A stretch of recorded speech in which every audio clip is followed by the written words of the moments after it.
The situation in Israel putting more pressure on the House to elect a new speaker. Republicans nominated Steve Scalise for the job today, but there was no final vote. Fox 8's Chris Welch joins us live from the newsroom with the latest out of Washington today. Chris? Yeah, Steve and Natasha, for a brief period this afternoon, it looked like the House might have been headed for a vote, but too much uncertainty over how much support Steve Scalise would have meant that has not happened.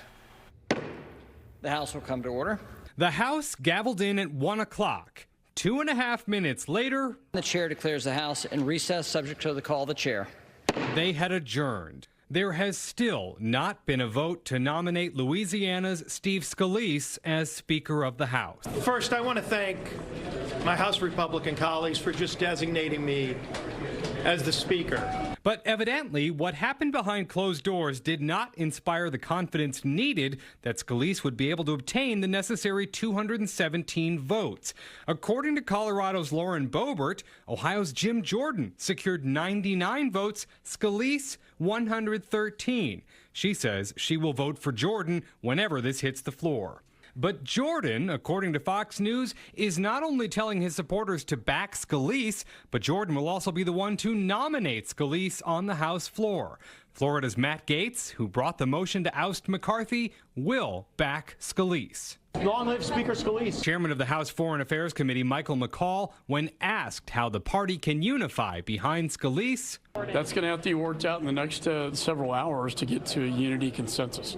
We can't afford this dysfunction. Scalise addressing reporters after the closed-door meeting, speaking like he's got the job. And our first resolution that we pass under Speaker Steve Scalise will be to make it clear that we stand with Israel. The White House commenting from the sidelines. Look, I hope that the House Republicans gets their affairs in order and stops the chaos so that we can, they can select the speakers of their choosing.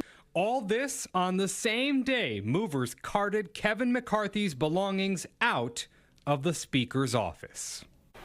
And there are a number of pressing issues Congress wants and needs to take up. Aid to Israel is one of those. There's also the issue of an approaching government shutdown in November. And until a speaker is chosen, the House's hands are tied. Steve, Natasha, back to you. All right, Chris, thank you.